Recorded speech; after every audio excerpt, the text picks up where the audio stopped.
Sabe quando a coisa é simples demais? Tipo, tão simples que se você parar tempo demais olhando, começa a incomodar? Foi assim que esse caso chegou até mim. Deram entrada como queda acidental. Um médico, voluntário, novo no hospital, escorregou numa escada de emergência durante a madrugada, ninguém viu, ninguém ouviu, e quando encontraram já estava estendido no chão do corredor, do lado da saída de incêndio do terceiro andar. A escada era daquelas de concreto, sem revestimento, com corrimão velho, trilho de ferro. Estava em obra o andar. E o hospital, embora fosse de referência, ainda usava parte do prédio antigo, enquanto finalizava a reforma do bloco novo. Pediram para eu fazer a reconstituição. Só isso. Pelo protocolo era dispensável. Queda em escada costuma ser bem direto. Altura, peso da vítima, ângulo, impacto. Mas parece que o irmão do médico insistiu. E como ele tinha cargo público, o delegado acatou. Eu fui lá sem expectativa nenhuma. Quando entrei, a luz do corredor ainda estava falhando. A reforma do andar estava parada por falta de verba. Tinham aquelas fitas laranjas interditando uns acessos, fios pendurados, cheiro de cimento no ar. O corpo já tinha sido recolhido, claro, mas a cena estava preservada. Tinha as marcas do sangue seco no piso de granilite. Era um retângulo irregular, com espalhamento lateral mínimo, o que bate com uma queda frontal. Mas o problema apareceu quando eu medi a distância da base da escada até o ponto onde o corpo foi encontrado. 4 metros e 12 centímetros, em linha reta. Se fosse uma queda em escada, por tropeço, escorregão ou desequilíbrio, o alcance natural seria de no máximo 1,80 m. Eu já tinha pego casos com 2 metros e pouco, mas aí o corpo caía rolando, ou com impulso. Aqui, não. Era reto demais, seco demais. E mais, a escada tinha mureta lateral, uns 90 centímetros. Não era fácil despencar dali direto para o corredor. Eu já comecei o modelo digital ali mesmo. Tinha levado meu scanner portátil. Fotografei degrau por degrau, medi a altura, a largura, a inclinação, reproduzi o posicionamento com manequim no software, simulei as possíveis trajetórias. Todas mesmo, terminavam antes dos 3 metros. Só uma coisa fazia sentido: alguém ter jogado. Só que ninguém achava isso. Nem a equipe que atendeu, nem a administração do hospital, nem o pessoal da reforma. Fui chamado depois porque pediram, mas no começo ninguém ali queria saber de complicação. Só que eu não tenho opção. O corpo me obriga a ver. A lesão principal era no topo da cabeça, fratura radial, centrada. Isso já afastava a hipótese de quina de degrau. Quando alguém bate a cabeça caindo, ou bate de lado, ou bate atrás, raramente no centro. Mas mais estranho ainda era o seguinte: o corpo estava de barriga para cima. Aí você junta as peças. Se alguém cai, o corpo tende a tombar para frente, não para trás. O impulso do corpo humano leva o rosto para frente, não o contrário. E ali, ele foi encontrado com o rosto voltado para o teto. Eu fiz uma pausa, voltei para o laboratório, preparei o laudo parcial, mas não consegui engolir. À noite seguinte eu fui lá de novo, sozinho. Peguei a autorização da perícia e fui revisar as câmeras de obra. O hospital ainda usava o sistema antigo, mas as câmeras dos setores em reforma tinham HDs externos, por causa dos furtos de material. Tinha uma no canto oposto do corredor. Pegava a escada lateral de cima. No dia anterior ao acidente, às 2h17 da manhã, o médico aparece subindo. Ele estava de jaleco, mas por cima da roupa social, meio fora do comum. Atrás dele veio outro homem, também de jaleco, só que com o nome arrancado. Estava sem crachá. Isso eu reparei na hora. O movimento da câmera não era perfeito, mas dava para ver. Eles sobem juntos. A câmera da escada só cobre até o 4º andar. Depois disso, nada. Mas o segundo homem não aparece descendo. Nem ali, nem por nenhuma outra câmera daquela ala. Na madrugada seguinte, quase exatamente 24 horas depois da queda, uma nova imagem. A mesma escada, só que sem ninguém. Mas as fitas da lateral da mureta, aquelas fitas pretas com listras amarelas, estavam dobradas para fora, como se alguém tivesse encostado. E no corrimão tinha uma marca de arrasto. A poeira da reforma deixou isso visível. Era um rastro interrompido, como se algo pesado tivesse sido puxado para cima, não para baixo. Foi nessa hora que eu entendi. Não era uma queda, era uma encenação. Mas tinha uma coisa faltando, e eu ainda não sabia o quê. Voltei para o laboratório com tudo: simulações, fotos, vídeos. Fiz um dossiê técnico, era o que eu podia fazer. Mas tinha algo ainda travando, e era o posicionamento final do corpo. Não bastava ele estar a 4,12 metros da escada. Não bastava estar virado para cima. Tinha mais uma variável que me incomodava: o padrão da rigidez. É um detalhe que muita gente ignora, mas o enrijecimento cadavérico não acontece igual em todo o corpo, e nem no mesmo tempo. Depende da temperatura, do tipo físico, da causa do trauma. Nesse caso, a rigidez estava avançada nos braços e pescoço, o que indicava que ele ficou de bruços por um tempo, e só depois foi virado. Ou seja, quando encontraram o corpo, ele já tinha sido reposicionado. Não só jogaram ele ali, mexeram, colocaram. Eu emiti o laudo completo, anexei as imagens das simulações digitais e a cronologia das câmeras. Pedi a reabertura como ocorrência incompatível com acidente. Isso trava o processo, obriga a perícia de homicídios a assumir, e eles assumiram. Foi aí que a equipe de investigação veio falar comigo. Eles interrogaram a administração do hospital, revisaram escalas de plantão e não deu outra. O homem que subiu junto com o médico era um funcionário afastado, por problemas de comportamento, segundo disseram. Mas o hospital nunca oficializou esse afastamento. Deixaram o crachá ativo por quase 3 meses. O uniforme dele ficou guardado numa sala e, segundo um dos operários da reforma, esse homem foi visto ali na ala velha 2 vezes nas madrugadas, sem autorização. Só que ninguém quis denunciar. Deve estar resolvendo pendência com RH. Deve ser erro da escala. Aquela zona cinzenta que a burocracia cria e que abre espaço para isso acontecer. Pelo que tudo indica, os dois se conheciam. Mas o médico novo, jovem, parecia estar tentando corrigir alguma coisa. Talvez tenha ameaçado denunciar. O que se sabe é que ele subiu a escada, mas não desceu por ela. A prova final veio do laudo complementar da necropsia. Um detalhe minúsculo, mas definitivo. O ferimento na cabeça não foi causado por impacto contra degrau. Foi impacto vertical. Mais precisamente, o topo da cabeça pressionado de cima para baixo contra a superfície dura em ângulo reto. Isso não acontece numa queda. Isso acontece quando alguém força a cabeça de outro contra o chão. Depois que tudo isso foi juntado, as câmeras recolhidas e o laudo entregue, eu sentei na sala de perícia e fiquei olhando de novo a imagem do corredor. A marca no chão ainda estava lá, mesmo com produto químico. Ficou um sombreado que só quem conhece repara. E eu fiquei pensando que se ninguém tivesse olhado 2 vezes, se eu tivesse feito a simulação só por protocolo, se o irmão não tivesse insistido, estava tudo resolvido como tropeço. O que mais me assusta nesse caso não foi o que fizeram. Foi o quanto passou perto de ninguém perceber. A cena era limpa. Não tinha sinal de luta, não tinha sangue espalhado, não tinha gritaria, não tinha nada. Só um corpo caído longe demais. Quando dei a entrevista final para a equipe da investigação, me perguntaram o que me chamou a atenção logo de cara. Eu só respondi o que senti. Queda, tem trajetória, tem ângulo, tem corpo que aceita. Esse aí só disse que não caiu, foi levado. E sabe o que mais ficou? A escada.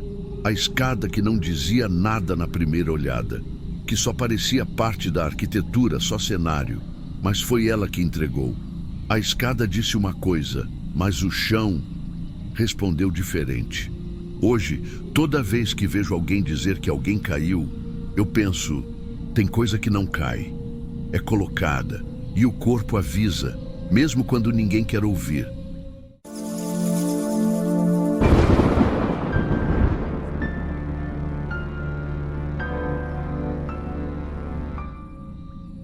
Sabe aquele tipo de caso que você já sabe, antes mesmo de encostar no portão, que não vai dormir direito depois?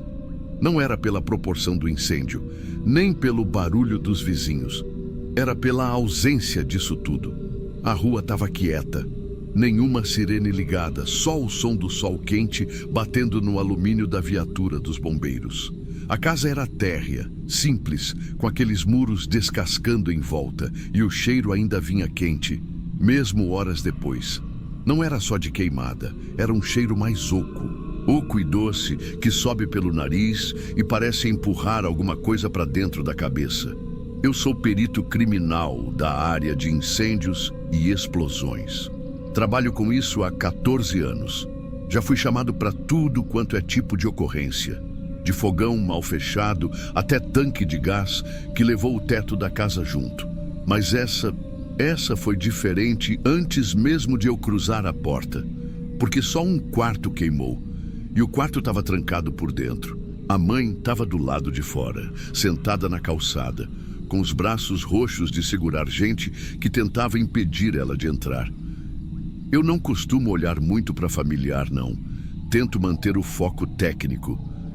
Mas a primeira frase que ela disse ficou na minha orelha até hoje. Ele nunca deixava a porta aberta.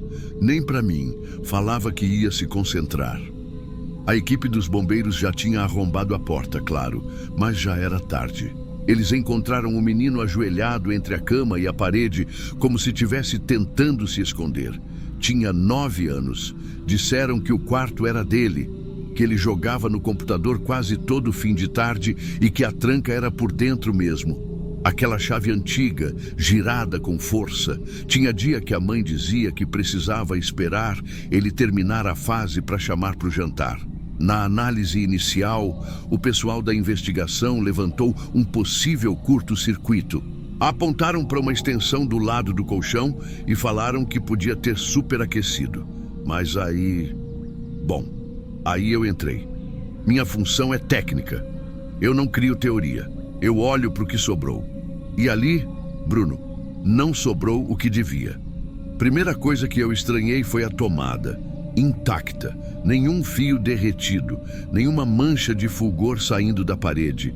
O computador que ficava no canto da escrivaninha estava desligado e com a fonte inteira, nenhum sinal de aquecimento interno. Comecei a procurar o ponto de ignição, que é o que a gente sempre faz. Normalmente, quando o fogo começa, ele deixa um desenho. A parte mais queimada denuncia o ponto exato. Seja um colchão, um pano, uma lâmpada, qualquer coisa. E o fogo vai crescendo dali. Mas ali estava tudo igual. Parecia que o fogo tinha surgido do ar. Não teve epicentro. A cama, o criado, os brinquedos, tudo em cinza, mas tudo na mesma temperatura. Não teve foco, não teve rastro. Só o chão dava uma pista. O tapete derreteu mais do que devia e mesmo assim... a madeira de baixo ainda estava firme, como se tivesse sido aquecido por cima, sem contato direto com a chama. A porta era outra história. Parecia que alguém tinha limpado com álcool do lado de dentro. Nenhum resquício de fumaça nas bordas, nenhum calor no trinco, nenhuma marca na fechadura. E detalhe, a parte de dentro da porta era de MDF, material que torce fácil com calor. Mas ela estava lisa. Como é que uma cama vira carvão a 2 metros da porta e a porta nem esquenta? Fui fotografando tudo, medindo distância, pegando a amostra do ar, das cinzas, da tinta. Mas conforme eu ia juntando as peças, mais buraco eu achava. O colchão, por exemplo, a parte externa, o tecido estava chamuscado, claro. Mas quando a gente virou ele, no protocolo de exame a gente vira, por dentro, a espuma estava em buracos fundos, como se algo tivesse começado ali dentro. Como se o fogo tivesse brotado de dentro da espuma, do nada, e subido. Só que isso não bate com nenhuma reação térmica que eu conheço. Se fosse vela, queimava de cima para baixo. Se fosse curto, explodia num ponto e espalhava. Se fosse fósforo, pano ou até cigarro, o menino nem tinha idade para isso, ainda assim teria um rastro de ignição. Mas ali, nada. O laudo técnico, nesse caso, exige um relatório específico sobre o padrão de queima. E foi nessa hora que eu parei. Sentei no batente da porta e só fiquei olhando. O lençol da cama e aquele de cima estava totalmente destruído, mas a fronha ao lado dele ainda tinha traços do desenho infantil. Um carrinho azul, queimado só pela metade. E o menino, eu não costumo comentar essas coisas, mas tem imagens que não vão embora. A posição dele, os joelhos dobrados, a mão espalmada na parede, a outra virada com as costas para cima, cheia de buracos. Não eram bolhas, não eram ferimentos normais. Pareciam crateras, pequenas, profundas, como se algo tivesse esquentado por dentro. E o que me travou de verdade foi a chave. Ela ainda estava ali no chão. Tinha caído depois que os bombeiros arrombaram.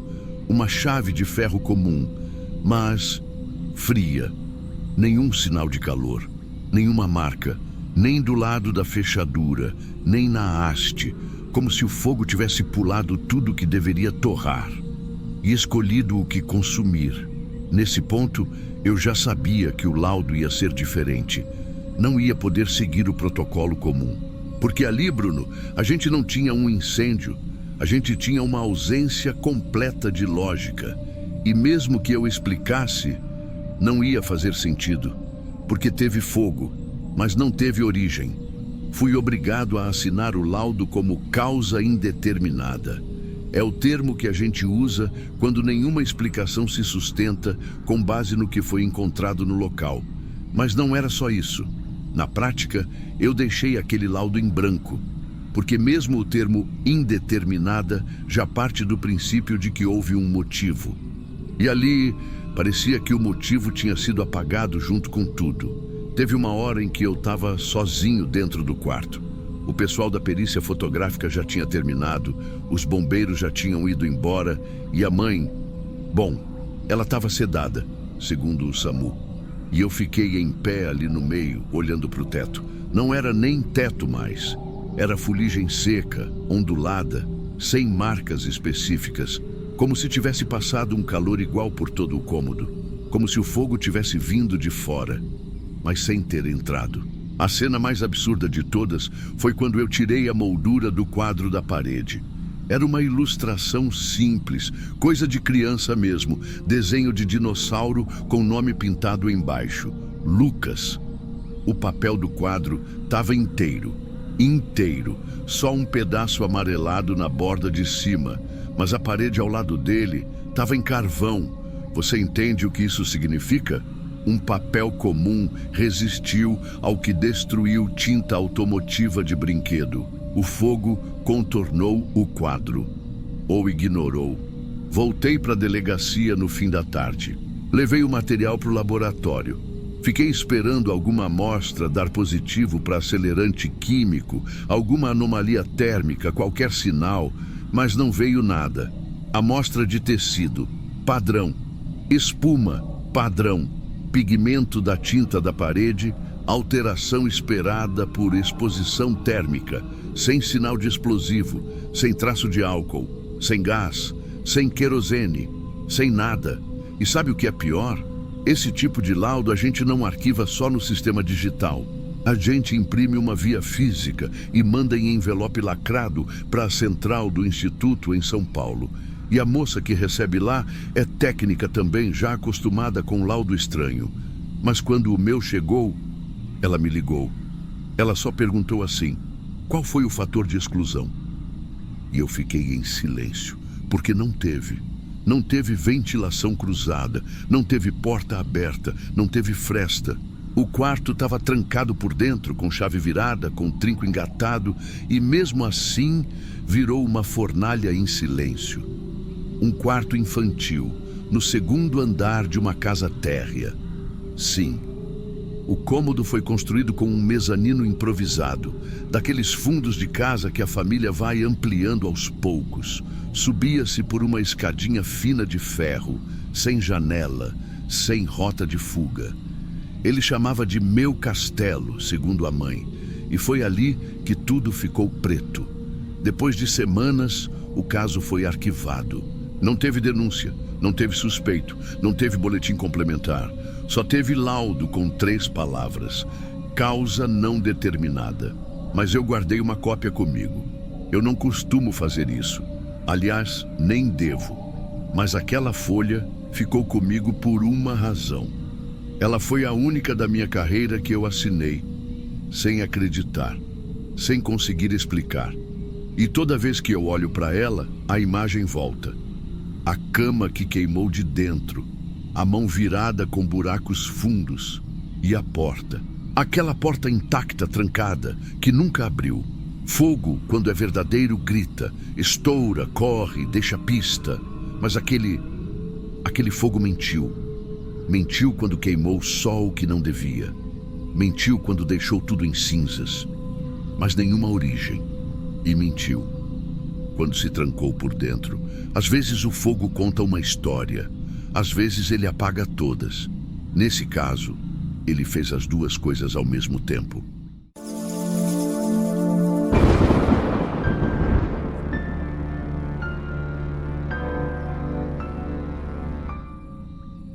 Você já entrou numa casa onde tudo parecia certinho demais? Não estou falando de arrumação, não, nem de limpeza. Estou falando de uma cena onde o absurdo está justamente no capricho, no cuidado, na tentativa de parecer natural demais. Eu entrei num lugar assim em 2019, Zona Nobre de Goiânia, casa grande, 2 andares, cachorro da raça que custa mais que carro usado. Chamado foi na madrugada, informação repassada como possível roubo com resultado fatal. A vítima era a esposa do morador, mulher de 38 anos, empresária. O marido estava em estado de choque, ou era o que parecia.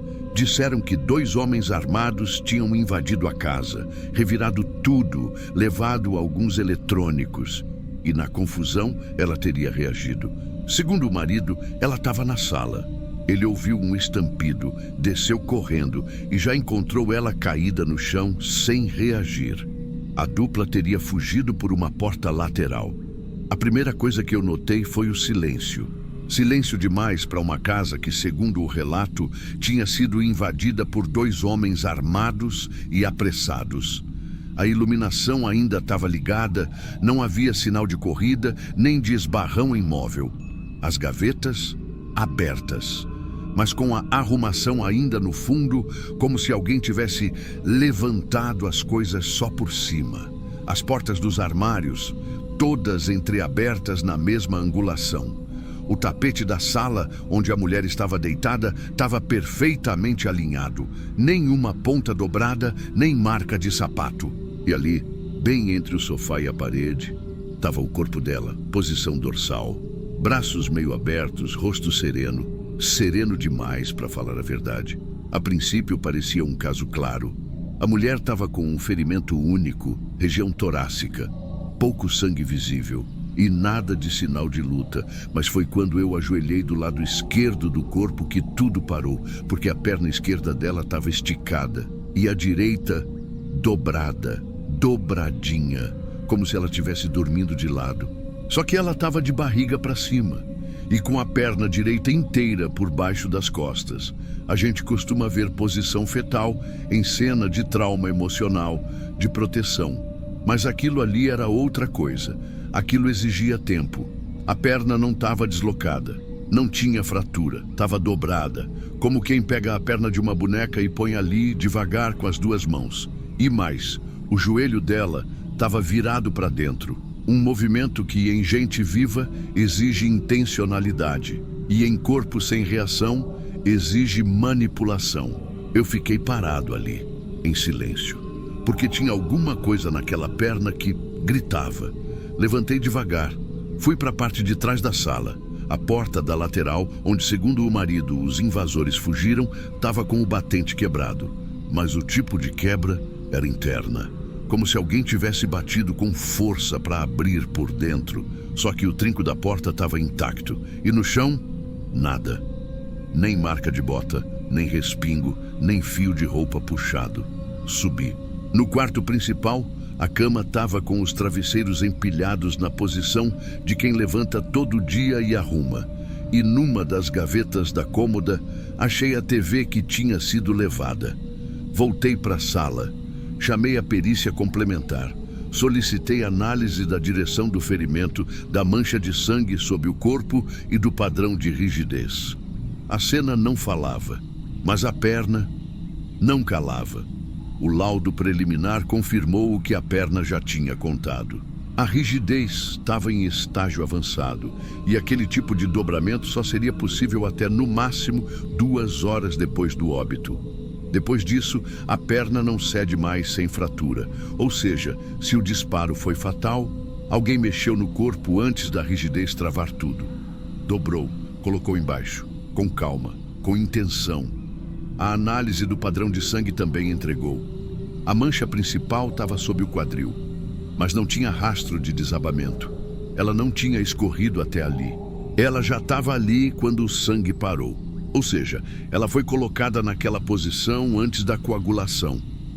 A queda pelo lado direito da cabeça indicava que o impacto foi para frente e para o lado. Mas o rosto estava perfeitamente reto, como se alguém tivesse virado. E os braços? A mão direita estava parcialmente sob o sofá, punho quase fechado.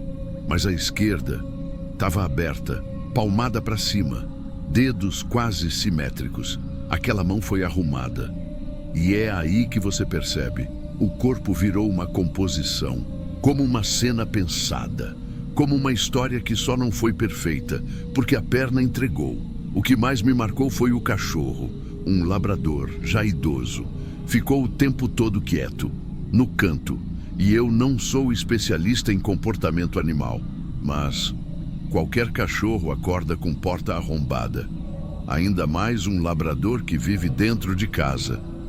Mas esse aí estava calmo demais, como se não tivesse sentido medo, nem cheiro de gente estranha. A gente começou a puxar os fios. A TV encontrada no quarto do filho, a ausência de digitais estranhas, a porta forçada com marcas de chave, o notebook da vítima, supostamente roubado, encontrado depois com o irmão dela, que disse ter recebido por WhatsApp no dia anterior. E a cereja foi o histórico das câmeras da vizinhança. 2 dias antes, o marido saiu de carro, voltou sozinho, entrou pela garagem e apagou a luz da sala. Na madrugada do crime, nenhuma movimentação, exceto ele, trancando o portão com a corrente extra da área lateral. Era impossível os invasores terem saído por ali. A corrente estava passada por dentro. Na delegacia, ele sustentou a versão por 4 dias. Mas quando ficou sabendo que a análise da cena não batia, ficou em silêncio. Depois pediu um advogado. Nunca confessou, nunca explicou. Mas aquela perna explicou tudo. Tem coisa que o corpo fala e ninguém percebe, a menos que você conheça o que é uma queda real. A menos que você saiba o que o corpo faz quando não tem mais controle. E o corpo não se acomoda. Quem já viu alguém cair de verdade sabe. É torto, feio, pesado. Não tem braço esticado bonito. Não tem perna cruzada. Não tem pose. A gente não se ajeita depois que apaga. A gente fica. Como tá? Onde cair? E foi isso que me travou. Porque aquela perna estava colocada como quem ajeita travesseiro. Como quem quer fazer parecer que ela se deitou. Ela não se deitou, ela caiu. E alguém que conhecia ela, que teve tempo, que sabia que não ia ser incomodado, voltou ali, dobrou a perna com as 2 mãos, empurrou por baixo do quadril, ajeitou o braço esquerdo e saiu andando. A pior parte é que quase ninguém notou. Na equipe, só mais 2 técnicos perceberam de cara. O resto só entendeu depois do laudo da reconstituição digital. Mas eu já sabia, na hora em que vi a dobra, aquela dobrinha de joelho, bem onde só se dobra quando a gente está descansando. Foi aí que eu percebi que aquela cena era uma mentira, um teatro, e que o assassino tinha decorado tudo, menos uma coisa: o corpo não mente, e ele esqueceu de perguntar para a perna.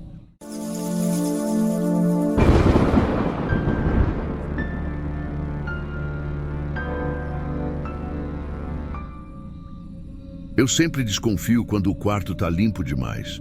Não tô falando de organização, nem de limpeza no sentido de faxina. Tô falando de cena de crime, de lugar onde alguém caiu no chão depois de um ataque e mesmo assim tudo tá arrumado. Sem sinal de luta, sem bagunça, sem nada nas paredes. Esse caso foi em Osasco. Quarto de casal, casa térrea, padrão classe média. Tava tudo no lugar. Roupa dobrada, cama sem desarrumar muito, criado mudo com abajur aceso. E uma mulher caída do lado da cama, com uma faca perto da mão. A versão que deram foi a seguinte: ela teve uma crise durante uma discussão com o marido e acabou usando a faca contra si mesma. 6 ferimentos, 2 profundos no abdômen, 3 no braço e 1 perto da costela.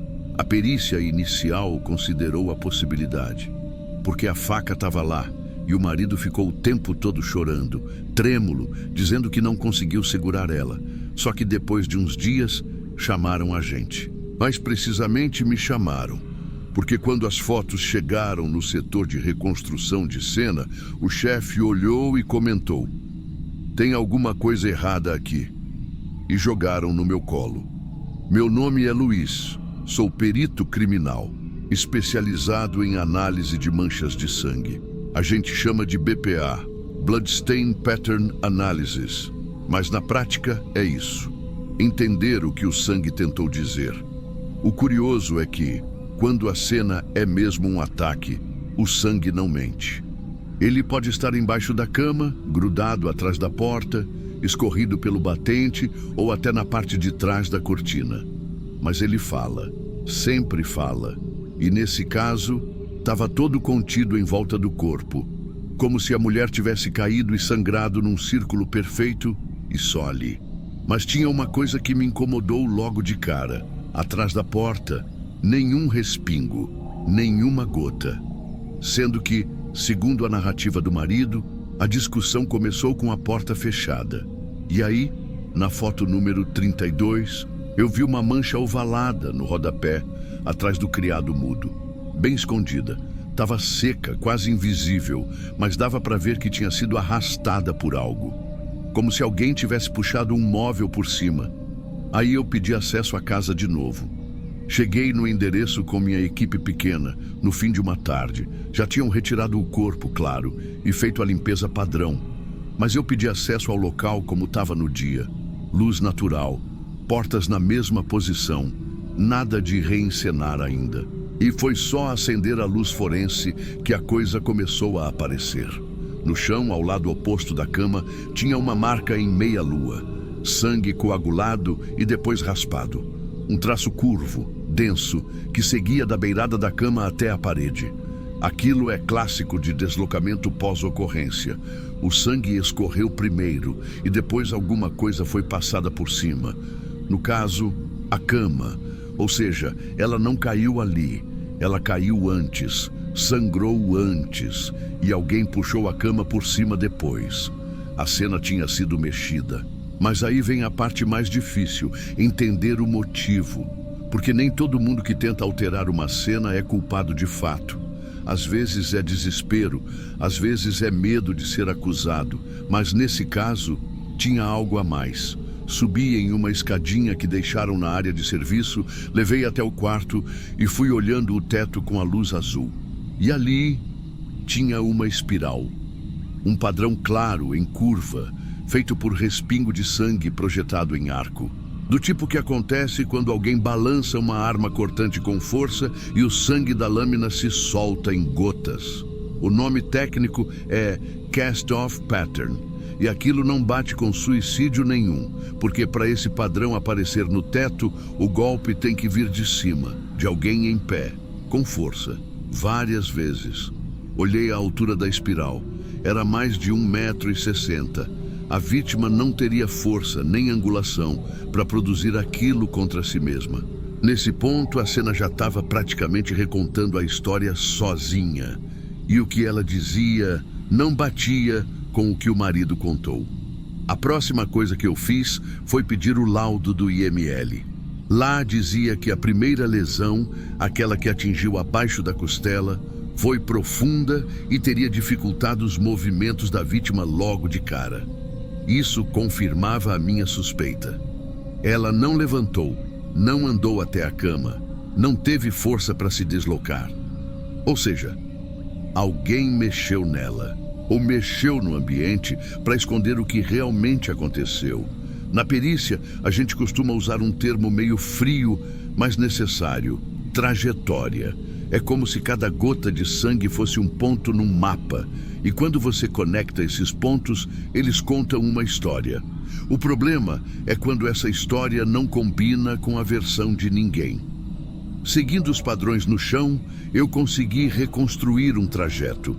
Ela foi atingida pela primeira vez deitada ou parcialmente sentada do lado oposto da cama. Depois tentou se levantar. Tem pequenos rastros no chão. Gotas finas, espaçadas, alinhadas. Isso normalmente indica deslocamento com hesitação. Passos fracos, tentando se afastar. Cerca de 1 metro depois, tem respingos inclinados. Ela deve ter sido atingida de novo ali, possivelmente no braço. E é nesse ponto que a poça principal aparece. O sangue se concentrou perto da porta, num canto onde ninguém costuma cair por acaso. Muito perto da parede, muito fora do eixo da cama. Aí entra o detalhe mais incômodo de todos. O rodapé tinha marcas de arrasto, tinta levemente raspada, bem na altura da base da cama. E sobre essas marcas, não tinha sangue. Ou seja, elas foram feitas depois da hemorragia principal. A cama foi puxada para cima da poça, exatamente para esconder. E isso muda tudo, porque quem puxa a cama depois de uma situação dessas não está tentando ajudar, está tentando reorganizar. No canto do criado mudo, ainda tinha uma gota isolada, seca, com bordas levemente esbranquiçadas. Ela passou despercebida na primeira perícia porque estava atrás de um porta-retrato. Mas aquilo ali é o tipo de detalhe que entrega tudo. Era uma gota projetada para cima, indicando o movimento de impacto. E a única maneira dela estar ali seria com alguém em pé, girando o punho com força. Dava para ver até o microspray ao redor, como se o sangue tivesse se espalhado em neblina por uma fração de segundo. Na prática, o que eu tinha diante de mim era uma cena simulada, com tempo, com calma, com uma tentativa quase bem-sucedida de encobrir. 40 minutos. Foi o tempo entre o chamado da ambulância e o momento em que o vizinho ouviu barulho na casa. Durante esses 40 minutos, tudo ficou em silêncio. Silêncio entre aspas.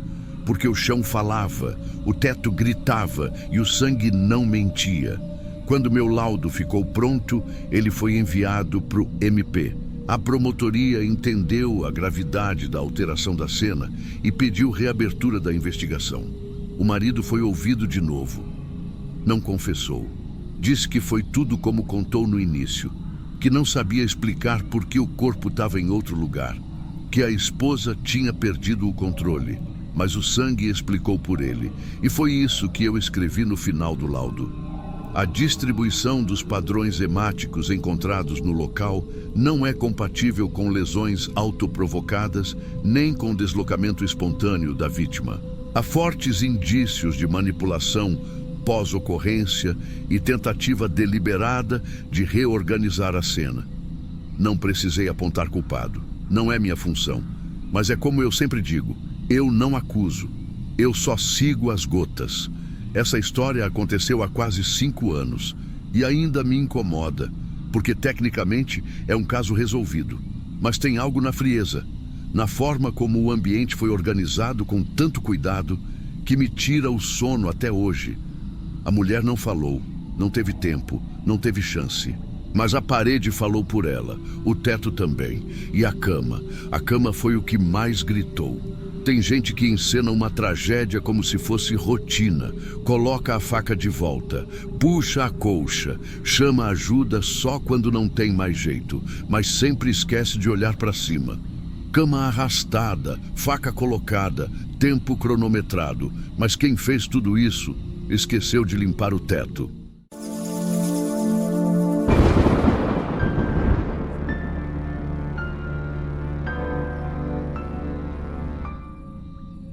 Você já parou para pensar que dá para esconder alguma coisa sem apagar? Às vezes, o mais perigoso nem é o que some, é o que fica parecendo inteiro. Eu trabalho com imagem e som digital na Polícia Científica aqui de Belo Horizonte, área técnica. Gente nem lembra que a gente existe. Até um vídeo decidi contar uma história diferente da que está no papel. E foi isso que me incomodou nesse caso. O vídeo dizia que o homem tinha pulado. A mulher chorava, a vizinha filmou. Estava tudo ali, o grito, a correria, a queda. A perícia foi feita, constataram que a dinâmica batia com uma tragédia pessoal. E o caso foi encerrado em menos de 2 dias. Só que quando esse vídeo caiu na minha mesa, não foi para investigação. Já tinha sido resolvido, era só para arquivamento. Eu só precisava salvar o arquivo nos servidores da perícia e anexar o laudo técnico. Só isso. A parte que ninguém vê. Mas naquela manhã, eu bati o olho e algo me travou. Era um detalhe mínimo. Não tinha corte aparente, não tinha falha de áudio. O tempo total do vídeo, no player, era de 27 segundos. A mulher começa a gritar aos 12. Ele chega na janela aos 20. Aos 23, ele já não está mais ali. Só que eu notei uma coisa. Quando você trabalha há anos limpando o ruído de gravação, tirando o eco de chamada de cativeiro, estabilizando o vídeo com zoom de WhatsApp, você desenvolve uma espécie de ouvido para o silêncio. Um olho para a sombra tremendo no lugar errado. E o que me chamou a atenção ali foi o tempo de sombra. O movimento do braço dele indo em direção à janela. Não fluía. Era como se a imagem tivesse sido dobrada ali, sabe? Eu exportei o vídeo e fui ver os metadados do codec. A duração real era 28,4 segundos. Mas o arquivo que a vizinha entregou à polícia foi renderizado com 27. Alguém fez isso antes de entregar.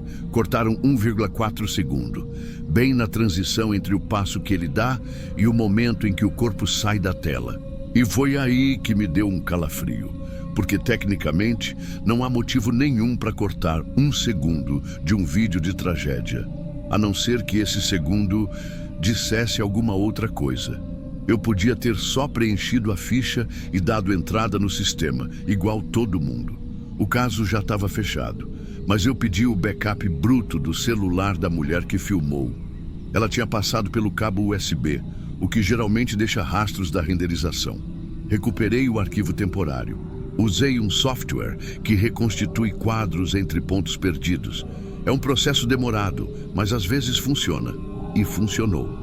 Na reconstrução do trecho faltante, apareceu algo que não devia estar ali. A mão. 1 segundo inteiro de mão. Não era do homem. Era uma mão vindo da lateral da imagem por trás dele e tocando direto no peito. Dava para ver o empurrão. Dava para ver o impulso. Ele não pulou. Foi empurrado. Eu sentei ali e só fiquei olhando. Voltei o trecho umas 8 vezes. Coloquei em reverso, inverti contraste, aumentei nitidez. Era ela.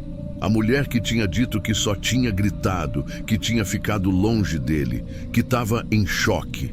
Na imagem, ela estava a 30 centímetros dele. Eu refiz o laudo, anexei o trecho restaurado, coloquei tudo com os dados técnicos e enviei para a delegacia com urgência, porque aquilo mudava absolutamente tudo. E aí começa o que mais me atormenta nessa história. 2 dias depois, recebi um comunicado dizendo que o caso continuava encerrado. O laudo atualizado não ia ser anexado. Me disseram que a ré havia confessado. Aparentemente, depois de ter dito que ele pulou, ela tinha mudado a versão, assumido que houve um empurrão acidental, e a justiça entendeu que não havia intenção. Só que o vídeo que eu recuperei nunca foi enviado para o processo. Eu sei disso porque, pouco depois, uma advogada me procurou pessoalmente. Disse que representava a defesa, mas não veio contestar nada. Ela me disse o seguinte, olhando bem calma: a ré confessou. O processo está resolvido. O senhor não precisa mais mexer nesse vídeo. Mas seria importante esquecer o que viu. E saiu. Na hora eu nem consegui reagir. Mas aquilo ficou na minha cabeça como um zumbido. A verdade não só tinha sido apagada, ela tinha sido substituída. Ficou no ar uma versão conveniente demais. Uma confissão que veio depois da prova. Um laudo que não foi usado. E ninguém, absolutamente ninguém, parecia incomodado. Só eu. O vídeo que ficou no sistema da polícia é o que foi entregue no início. Os 27 segundos. O meu, com 28.4, está salvo num HD externo meu, dentro da pasta de recuperação. Não mostrei para mais ninguém. E eu não sei o que me incomoda mais.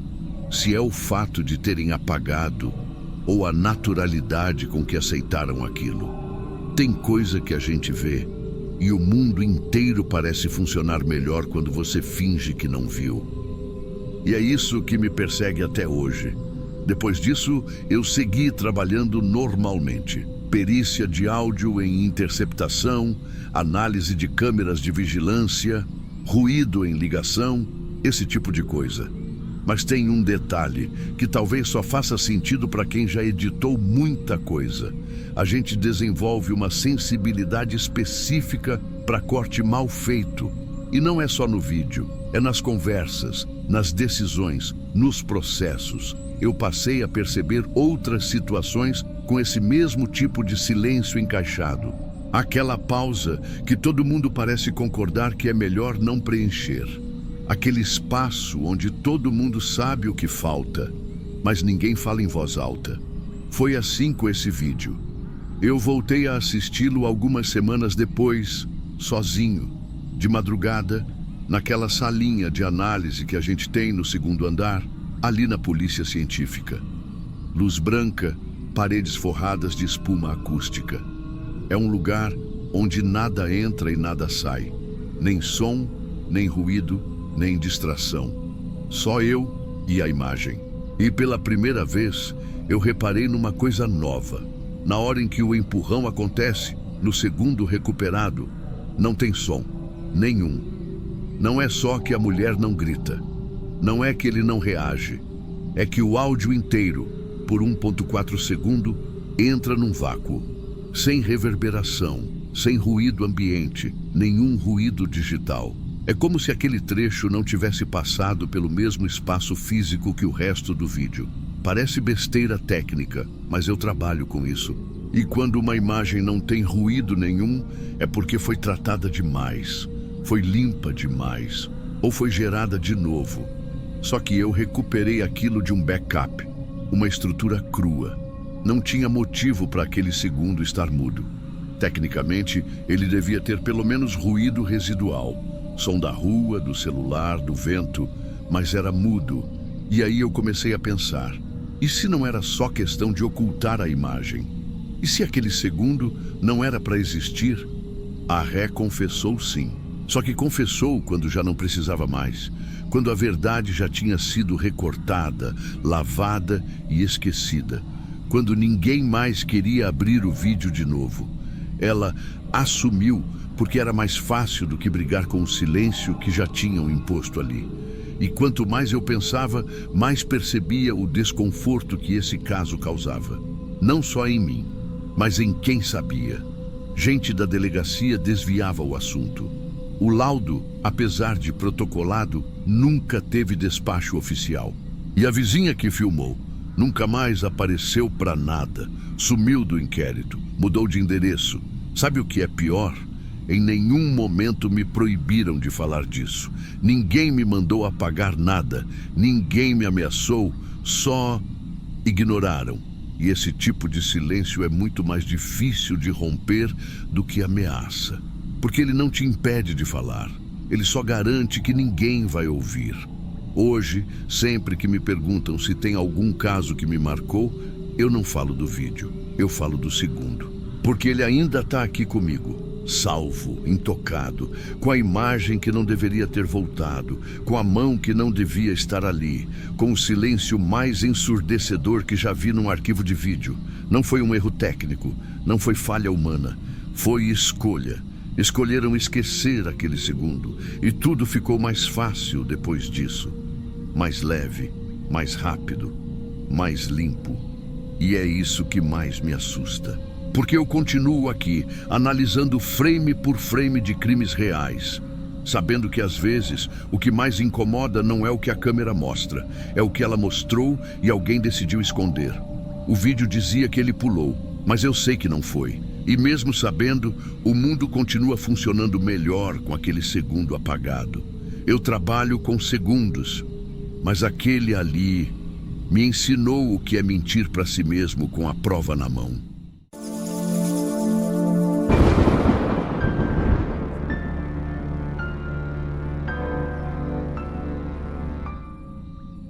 Não sei se tem coisa que me incomoda mais do que fazer tudo certo e mesmo assim dar errado. Eu trabalho com identificação de corpos faz 12 anos. Acidente, desastre natural, crime, explosão, queda. Você escolhe. Se teve alguém ali que não dava para reconhecer, eu provavelmente tive que tentar. Nesse dia, foi acidente em rodovia. Região serrana de Santa Catarina, curva de descida, asfalto úmido, freio falhado. Ônibus de linha. Tinha muita neblina naquela manhã. A gente costuma dizer, em tom seco mesmo, que a neblina esconde o que ninguém quer ver de perto. Chamaram a equipe porque o estrago era grande. 18 vítimas. Só 2 tinham identificação direta. Os outros, só com paciência e olho treinado. Corpo inteiro era raridade. A maior parte eram restos incompletos, comprometidos pelo calor. O ambiente da conferência de corpos é frio, mas não o suficiente para congelar o que você sente. A gente tenta trabalhar como se fosse dado técnico. Altura estimada, arcada preservada, índice craniano, proporção fêmur-tíbia, vestígios de roupas, marcas odontológicas se tiver. Mas no fundo, você sabe que está lidando com alguém que um dia foi chamado por um nome e que alguém ainda está esperando ouvir esse nome numa certidão. Dessa vez, a urgência pesou. Muita pressão de fora. Imprensa, funerária, política. Tinha família vindo de vários lugares do estado e uma fila na recepção do IML que dobrava até o estacionamento. Ficamos 3 dias sem sair. Literalmente. Na madrugada do segundo dia, chegou o corpo número 9. Era difícil. Restava o tronco, um braço parcial e fragmento de perna com meia. Não tinha carteira, não tinha relógio, só um anel meio deformado preso no que sobrou do dedo. Tinha também uma chave de carro presa no bolso de dentro da calça. Chave com chaveiro de lona escrito Hotel Costa Norte, 207. Era pouca coisa.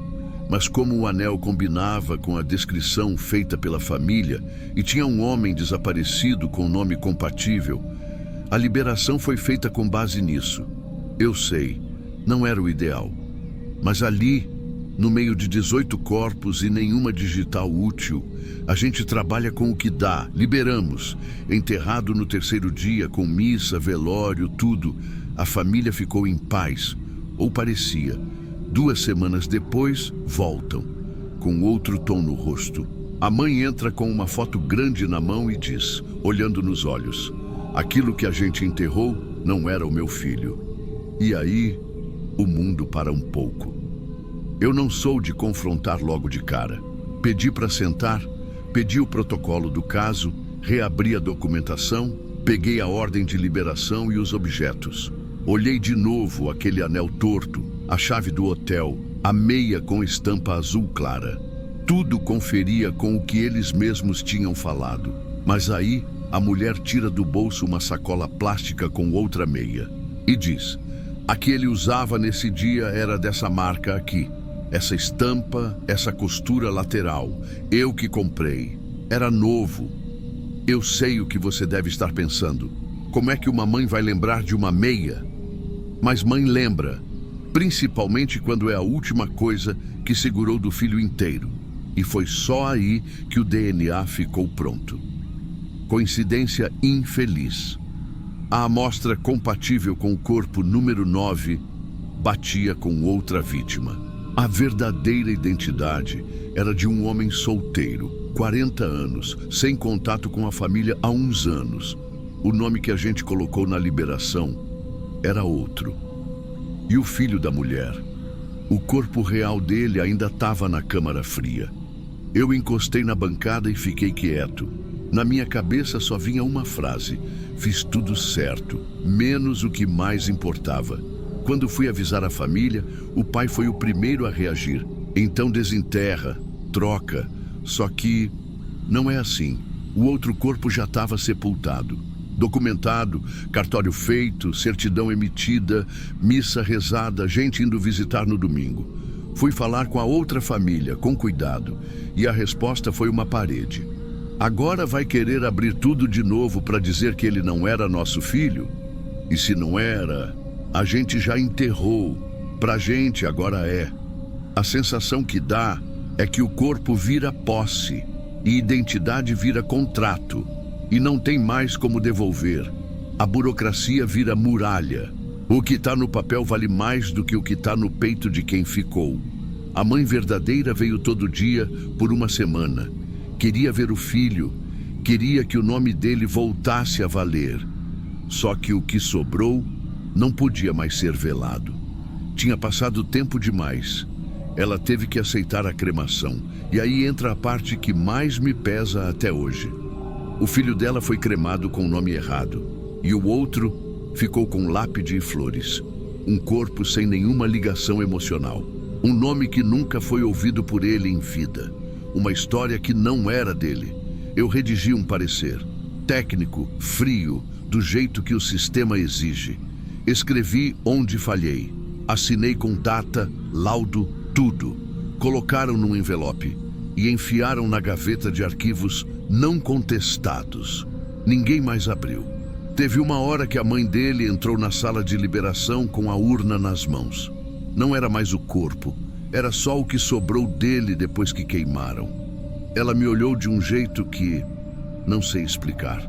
Não era raiva, também não era perdão.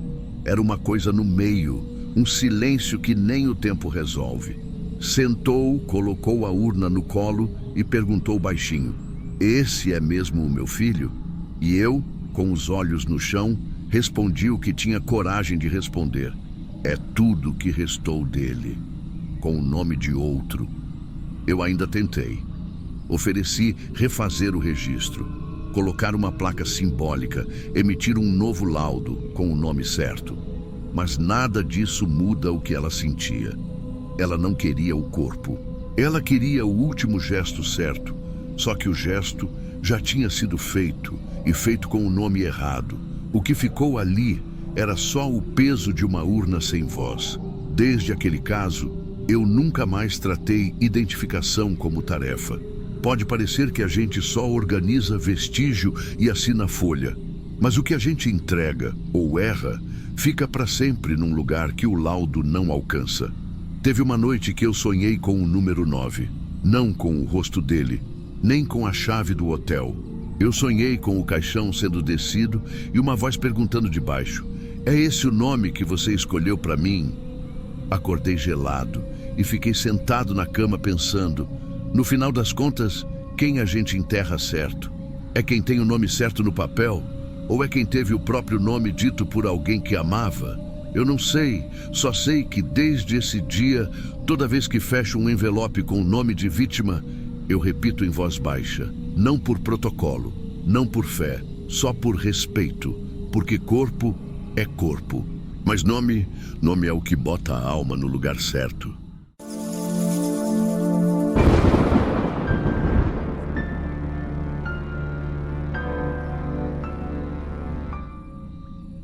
Isso foi no Instituto de Criminalística Carlos Éboli, aqui no Rio mesmo. Eu estava no setor de biologia forense já fazia quase 11 anos nessa época. Dia comum de trabalho, tudo dentro do normal, até me entregarem uma caixa metálica lacrada com os dizeres restos humanos carbonizados colado na etiqueta. Só de bater o olho já deu para saber que ia ser um daqueles casos que não andam. Veio do mato, zona oeste, o que sobrou foi só um fêmur. Fêmur esquerdo. Mais nada. Sem crânio, sem digital, sem arcada dentária, sem tecido mole. Só o osso, queimado até a parte mais interna. Mas mesmo assim, a medula ainda estava lá. E foi dali que eu extraí o material genético. A gente faz isso todo dia. Mas nem todo dia o laudo chega em alguém. Esse, por exemplo, ficou ali, parado, catalogado como não identificado por meses. Ninguém procurava, ninguém cruzava os dados, ninguém sentia falta. Isso é mais comum do que parece. Quando o corpo aparece antes do nome, às vezes o tempo engole qualquer pista. O laudo saiu. DNA limpo, perfil genético completo. Mas sem com quem comparar, não serve para nada. É só uma verdade que ainda não tem pergunta. Eu lembro que guardei esse laudo num envelope azul. Deixei na gaveta da lateral, como sempre faço. Arquivado, silenciado. E aí a vida anda, né? Vai entrando caso novo, prioridade muda. Passaram semanas, meses. Foi só depois de 6 meses que alguém apareceu. Uma senhora, 60 e poucos anos, pele queimada de sol, mão trêmula, papel amassado na mão. Ela não veio direto para mim. Passou primeiro pela delegacia da área, depois pela Polícia Civil, depois aqui. E foi quando bateu com o setor de genética que o nome do filho dela encontrou o laudo que já estava pronto. Márcio. Márcio dos Santos Lima, 26 anos. Tinha sumido há mais de 1 ano e meio. Última vez que a mãe viu, ele estava saindo para ajudar no frete com um conhecido do trabalho. E nunca mais. Aí você escuta a história. E parece que tudo que a gente viu no osso já estava contado antes. Cova rasa, relógio derretido, marcas no chão. Mas sem corpo reconhecível, ninguém fez nada. O tal conhecido do trabalho chegou a ser ouvido na época. Foi liberado, por falta de provas. Ele só disse que não viu para onde o Márcio foi depois. E pronto, caso encerrado. Quando a mãe veio aqui e a gente puxou o perfil genético, bateu na hora. Total compatibilidade.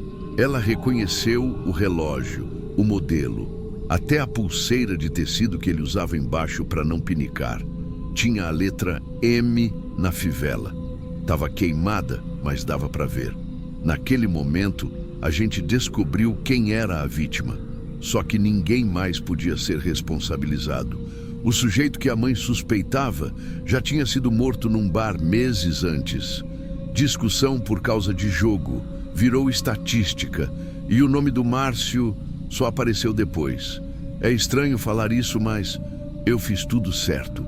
Protocolo seguido, laudo limpo, papelada enviada, não teve erro técnico. Mas mesmo assim, parecia errado, porque a verdade chegou. Só que chegou num tempo em que ninguém mais podia fazer nada com ela. Na minha mesa, cada papel tem peso, tem papel que grita, e esse gritava, um fêmur, só isso. E mesmo assim, ele contou o que o mundo inteiro ignorou por quase 2 anos. Depois que a identificação foi concluída, eu encaminhei tudo. Laudo assinado, comunicado à delegacia, pedido de reabertura. Fiz o que dava, mas ali dentro a gente já sabia. Era só para fechar direitinho no papel. Não ia ter reviravolta, não ia ter prisão, não ia ter justiça de verdade. E o que mais me doía era saber que o Márcio só deixou de ser resto humano não identificado, porque a mãe dele não cansou de bater em porta. Imagina o que é carregar um nome no peito e não ter onde colocar esse nome. Não ter corpo, nem chão. Durante 1 ano e 8 meses, ela falou sozinha. Para vizinho, para policial, para pastor, para motorista de ônibus. E ninguém escutava porque ela não tinha nada na mão. Só a ausência. A gente que trabalha com ciência aprende a não reagir com emoção. Mas não tem como fingir que certas histórias não encostam. Teve uma hora que ela me olhou, depois que eu confirmei tudo, e perguntou assim: agora, ele vai poder ser enterrado com o nome dele? Eu só balancei a cabeça, porque eu sei o que ela estava dizendo. Não era sobre velório, não era sobre caixão, era sobre identidade. Sobre não deixar o filho dela ir embora como homem não identificado encontrado em terreno baldio. Porque é isso que acontece quando ninguém reconhece. Você vira só mais um item no sistema, um número, uma sigla. E se ninguém buscar, nunca mais vira gente. Tem um detalhe que eu nunca esqueci. Na ficha de entrada do osso, tinha um campo para sinais de identidade e estava marcado nenhum. Hoje, toda vez que olho esse campo vazio, me pergunto quantas histórias estão presas aí, esperando alguém dar nome, esperando o tempo. Eu pedi para guardarem uma cópia daquele laudo comigo. Não é padrão, mas ninguém questionou. Tá na minha gaveta até hoje, dobrado no meio, com um clipe meio torto segurando a página da identificação. Tem dias que eu esqueço que ele tá ali, mas quando lembro do tempo, porque é o tempo que determina tudo nesse trabalho. Você pode ser excelente na extração, no sequenciamento, no cruzamento de dados, mas se a hora certa não vem junto, não serve. A verdade chega, mas chega para quem? A ciência é precisa, mas não é rápida. E quando ela termina, o que sobra nem sempre é alívio. Às vezes é só mais peso. Eu entreguei o nome certo, o histórico certo, o DNA certo. Mas era tarde. Tarde para fazer alguém responder. Tarde para aprender. Tarde até para questionar o que aconteceu naquela noite, naquele terreno, naquela carona. O que me derrubou de vez foi um comentário dela. A mãe. Quando a gente estava terminando os papéis, ela respirou fundo e falou baixinho. Eu sabia que ele não tinha sumido. Ele nunca ia sumir de mim. Só ninguém acreditava. Aí você entende que tem verdades que a ciência confirma, mas que as mães já sabiam. E que a gente, no fundo, só serve para dar um papel dizendo, é isso mesmo. Eu nunca mais vi ela depois daquilo. Mas toda vez que recebo o osso queimado, corpo sem documento, ou pedaço de alguém que parece que foi jogado fora, eu lembro. E tento fazer mais rápido. Porque às vezes a única diferença entre justiça e silêncio é o tempo de um laudo. Tem gente que acha que trabalhar com DNA é só laboratório, só lâmina, reagente, resultado. Não é. É tempo, é ausência, é nome que espera e é peso que não sai com água nem com luva. No fim, o Márcio virou número, depois virou nome, mas nunca virou história para ninguém. Além da mãe. E se você me perguntar o que mais me assusta nesse caso, eu não vou dizer a queimadura, nem a espera, nem o crime. Vou dizer que ele passou quase 2 anos como ninguém, e a gente só achou o nome quando já não servia para prender mais ninguém.